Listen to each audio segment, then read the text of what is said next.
Hello, everyone. Welcome to today's author webinar. Thank you for joining us. I'm Anita and I'm part of the Learning and Content Management team.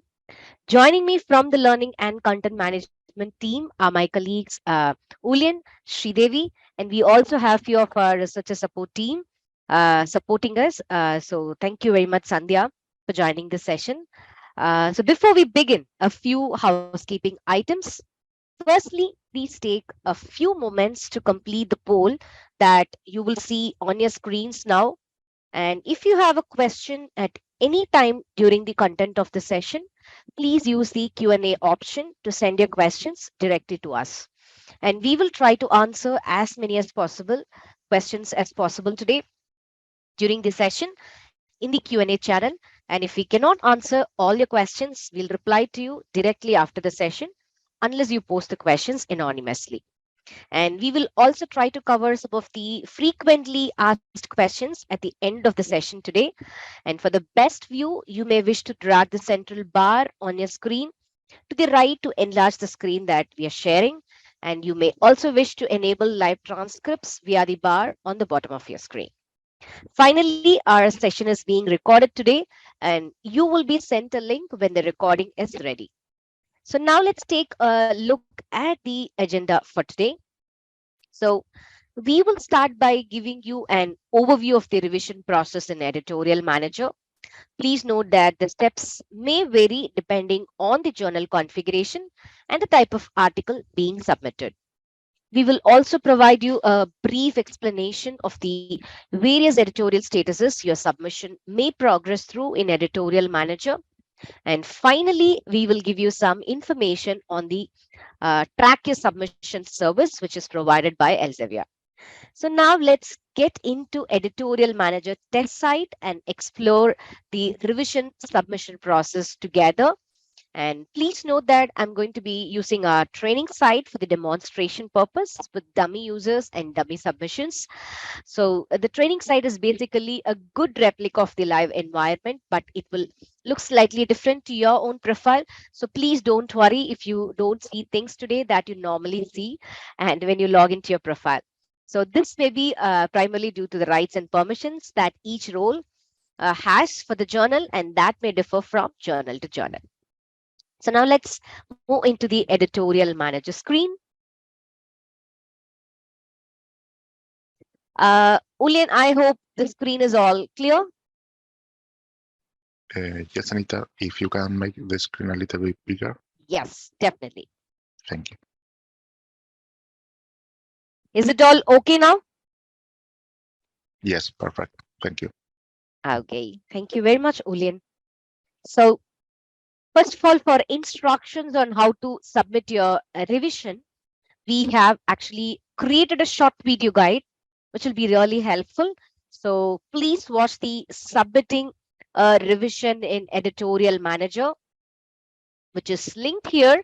So you can also see there is one more video which is preparing to submit your revision and submitting your revision.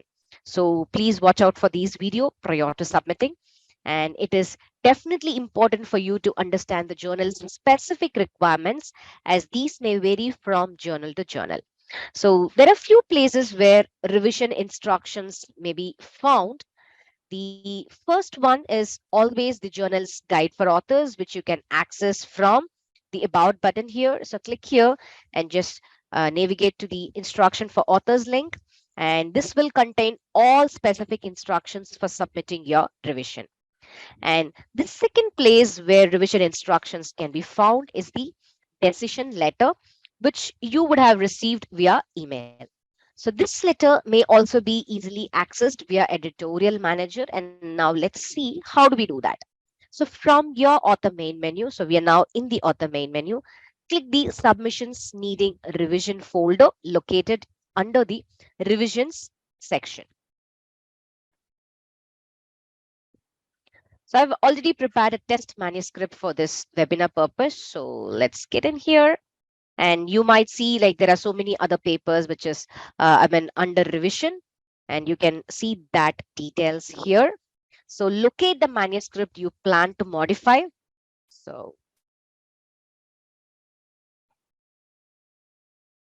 So this is the manuscript which I'm now planning to modify and I've created for the purpose of this webinar. Um, Click the link associated with the decision in the view decision column. So just click on this one and this will open up the editor's decision letter. Ulin, I hope you're able to see the decision letter now. Uh, no, we only see the Uh, okay. folder Is it with the all manuscript. visible now? Now, yes, yes, perfect. Yeah. Okay. So this letter, if you see, will contain journal specific instructions for preparing your revision, as well as editor and or reviewer comments detailing any necessary changes. So you can just go through that from here. And additionally, if the decision letter included any file attachments, they can be accessed by clicking the associated links at the top of the letter, if you could see here. Yeah. So preparing your files before you begin to resubmit allows the revision process to really run smoothly and efficiently. So now let's go back to the previous page. Okay, I hope the screen is clear now, Ulian. Yes, Anita. Yeah, thank you Thank very you. much. So now to see the source files you have submitted in the previous version, click on the file inventory in the action column. So here you can download individual files or select multiple files to download in a compressed .zip file format. And next, prepare your revised manuscript file and any other files as prescribed in the decision letter. And if the research is being supported by any funding, then please be sure you have the details available, including funding body and grant numbers. And if you have co-authors, verify that you have the current affiliation and contact details of all authors. So please make sure you do that. And if there are changes to the author list, such as adding or removing an author or changing the author order, you must always have the agreement of all authors. Now, after you locate the submission you wish to modify, click Revise Submission in the action column. So now you will see a warning. So if you do not yet have all your revised materials prepared, you can cancel now and come back later when you're ready. Otherwise, click OK to begin.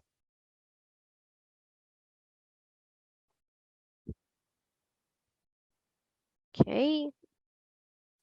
So now next step is you will be prompted to confirm the article type. Note it is really rare to change the article type during revision. Doing so may result in different required files or different required information.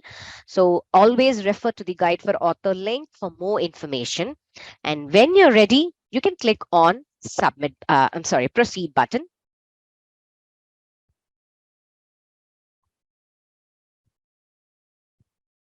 And at the attach file step now, first a list will appear displaying the files you uploaded in the previous version. So you can untick any files you'll be replacing now or removing and tick any files you want to copy into the revision. So I'm just going to keep all the files here, retain everything for my revision. And when you're ready, you can click on proceed button, which is available at the bottom of the screen. On the next screen, any required files will be listed on the left. So let's just wait for the screen to pop up. Okay. So if you could see here, so whatever the mandatory information is required, those are all listed here in red color. With missing items shown in red. So journals may require additional files for a revision. And if you have changed article types, there may be different requirements as well. So now to upload a single file, select the item designation, then click browse, or you can also use the drag and drop button to upload several files at once. So I'm just gonna browse.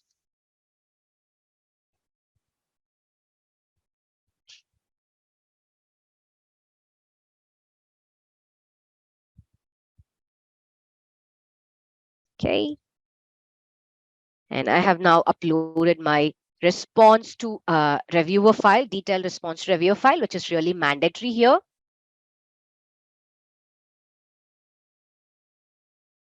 So now that is available here. So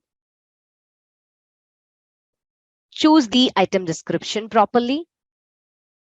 And once you're done, you can click on proceed button. And if you would like to remove a file, you can actually click here on select button on the right, then click remove at the bottom of the file. So the journal may be automated to sort files based on the chosen item labels, but you will always be able to set the order when there are multiple files of the same type, such as figure files. And to reorder the files, change the order number here, as you could see. And before proceeding, check that your files are right. There should not be two versions of the same file except when submitting both a marked and a clean version of the manuscript. In addition, there should not be any missing files such as figures, tables, supplementary files, LaTeX source files when applicable. So please note, required files will vary from journal to journal. And if a file is mandatory, you will see that an asterisk is available before the item type name.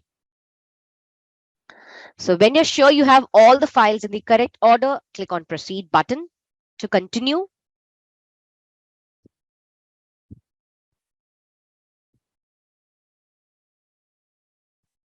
And now we are under the general information tab. Check whether any details needs to be updated. So as you could see here, just a second. Okay. So as you could see here, uh, classifications are mandatory for this journal, which I'm submitting now. This is a test journal. So if you, in case if you'd like to add or do any additions to this, you can always click on add classifications and make corrections or additions or deletions to it. Yeah. So I'm just clicking on proceed button now. In some instances, you may be asked for new information for this revision. For example, the journal may require more information at the revision stage or have added a new requirement since your original submission. So once you're ready, yeah, we are just here to continue. So review your previously submitted, suggested, or opposed reviewers, as you could see here. So this reviewer preferences is applicable for the journal. I mean, if it's applicable for your journal, then just make sure that you update it. Feel free to update if necessary, and then click on proceed button. You may also be asked to review or add additional information, such as answer journal-specific reviewer questions at the additional information tab, as you could see here. So if so, please review or respond as needed. And then when you're ready, click on proceed to continue. At the comment step, please review comments you may have entered when you initially submitted this manuscript and update it if really necessary. Some journals may also ask you to enter a response to reviewers. So as you could see here from the screen, um, so just enter your responses. For reference, you can always view the decision letter here again before typing your response. Once you're done, click on the proceed button.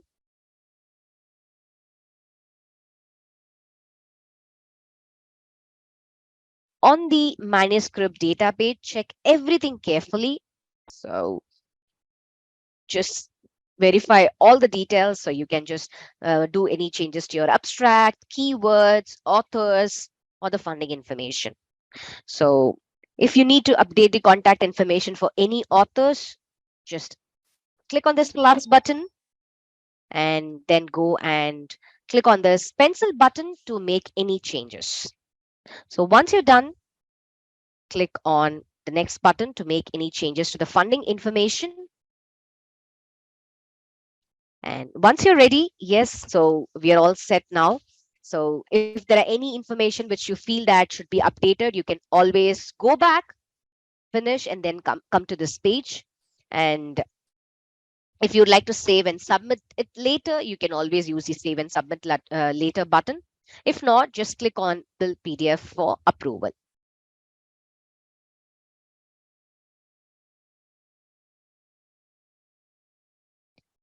Okay, so let's just wait for the screen to, yeah.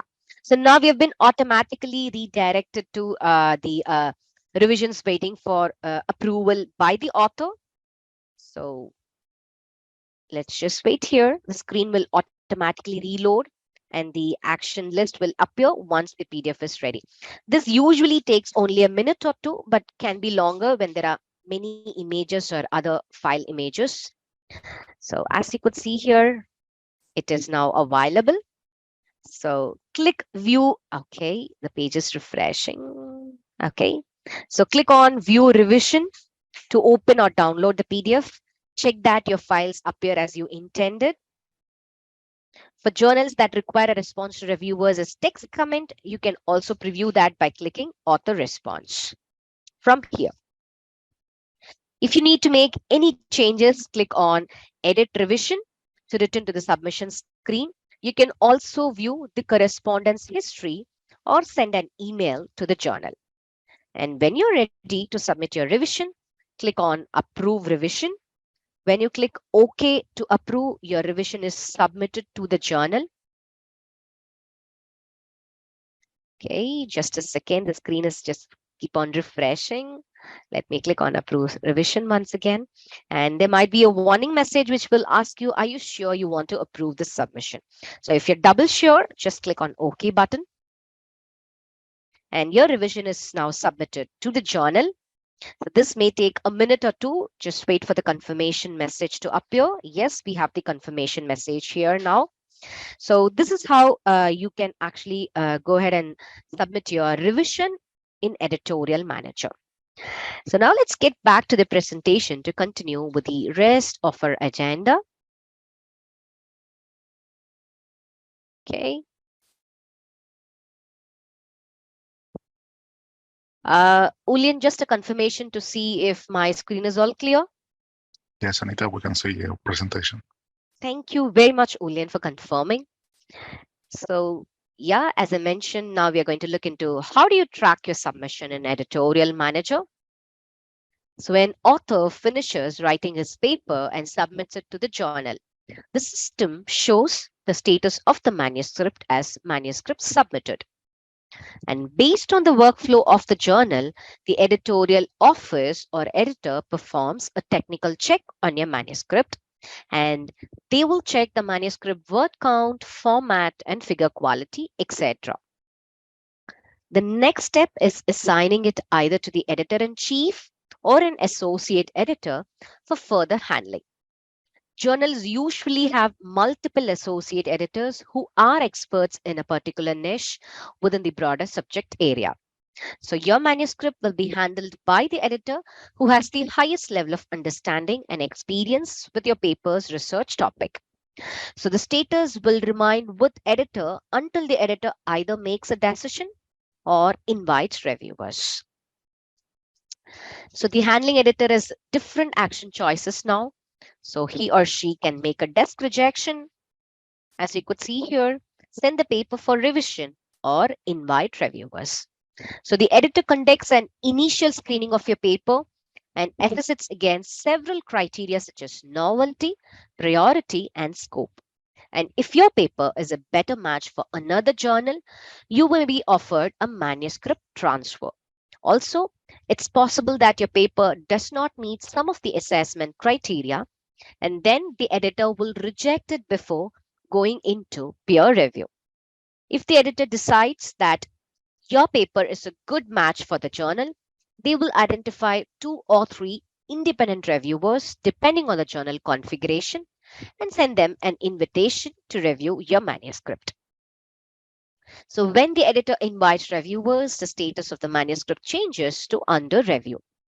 Once the required number of reviews are completed and received and recommendations were submitted, the status of the manuscript shows as required reviews completed. So now the handling editor carefully studies the review reports. It can happen that the referee reports are conflicting, in which case the editor needs to find some additional reviewers. And when this happens, your submission returns to under review status. When the editor has received enough of high quality feedback from the reviewers, they will begin the decision making process, and the status moves into decision in process.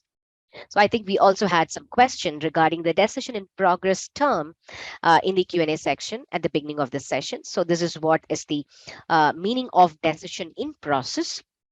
So the decision may need to be confirmed by multiple editors in some journals. So the manuscript moves to the editor-in-chief's account. So it will still remain in the folder decision in process.